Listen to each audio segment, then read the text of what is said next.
और सोनीपत से इस वक्त एक बड़ी खबर, देवीलाल कॉलोनी में दिन दहाड़े फायरिंग की वारदात सामने आई है।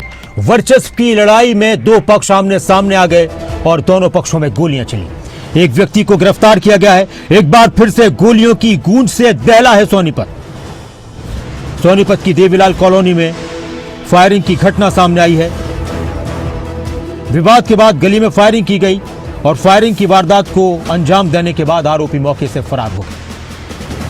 इस घटना का सीसीटीवी फुटेज भी सामने आया है। इन दोनों पक्षों के खिलाफ पहले से भी कई आपराधिक मामले दर्ज हैं। अन्य आरोपियों की तलाश के लिए, गिरफ्तारी के लिए दबिश दी जा रही है। फायरिंग से इलाके में अफरा तफरी और दहशत का माहौल पैदा हो गया। सोनीपत सदर थाना पुलिस इस मामले की गंभीरता से जांच कर रही है। फायरिंग के बाद दूसरे पक्ष के लोग लाठी डंडे लेकर गाड़ी के पीछे दौड़ते नजर आए।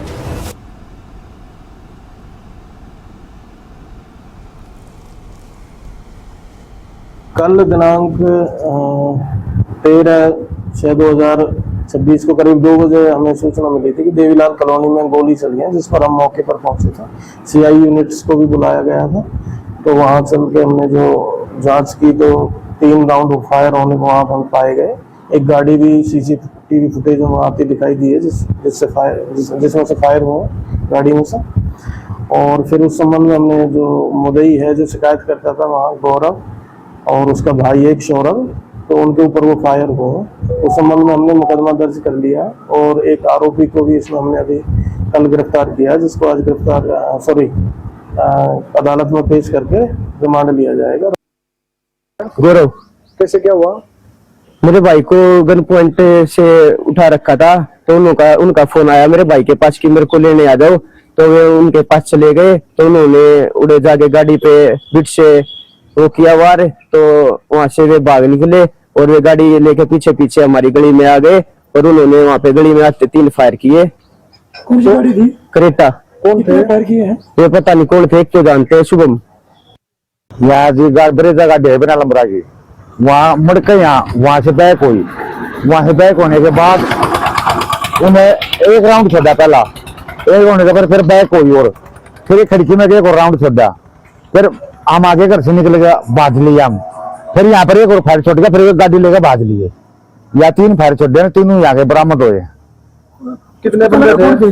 बंदे उसमें 3-4 थे। अच्छा, पता नहीं लगा कौन था? पता नहीं लगा कौन थे। गोली क्यों चलाई? मुंह नहीं पता, गोली किसने चलाई वो पुलिस वाला को पता होगा। हमारे साथ हमारे संवाददाता नितिन अंतिल जुड़ चुके हैं ज्यादा जानकारी के लिए। नितिन, एक के बाद एक कई बार फायरिंग की घटनाएं, अपराध की घटनाएं सामने आती हैं सोनीपत से। ये जो मामला है, किस तरह की रंजिश थी इन दो पक्षों के बीच और अभी क्या जानकारी है? किन लोगों की गिरफ्तारी हुई है या कोई अभी गिरफ्तारी नहीं हो पाई है? सोनीपत की देवीलाल कॉलोनी का यह मामला है, जहां बताया जा रहा है कि जो निखिल जिसकी गिरफ्तारी हुई है, जो गौरव और एक शुभम नाम के शख्स थे, इनके साथ किसी बात को लेकर कहासुनी हुई थी और छोटी सी कहासुनी के चलते जो पुलिस ने प्राथमिक जांच में बताया कि वर्चस्व की लड़ाई के लिए वह जो गौरव को जान से मारने के लिए इसके घर आता है, जो सीसीटीवी फुटेज में गाड़ी आती हुई दिखाई देती है, निखिल और शुभम निखिल को जो है गौरव नहीं मिलता और उसकी गली में फायरिंग शुरू कर देते हैं। लेकिन दूसरी तरफ से जब गाड़ी दिखाई देती है तो उसका परिवार लाठी डंडे उठाकर भागता है, तो वो फायरिंग करते हुए गली से भाग जाते हैं, जिसके बाद पुलिस ने निखिल को गिरफ्तार कर लिया है। और कहना यही है कि जो दोनों के दोनों पक्ष हैं वो एक दूसरे से वर्चस्व दिखा रहे थे, इसी के चलते यह आपसी रंजिश हुई और उसके बाद ये गोलियां चली हैं। फिलहाल एक गिरफ्तारी जरूर हुई है, लेकिन कहीं ना कहीं नासिर, अगर परिवार लठ और डंडे लेकर गाड़ी के पीछे नहीं भागता तो शायद ऐसा भी हो सकता कि गोली किसी को लग जाती। जी शुक्रिया आपका इस पूरी जानकारी के लिए, बातचीत के लिए नितिन।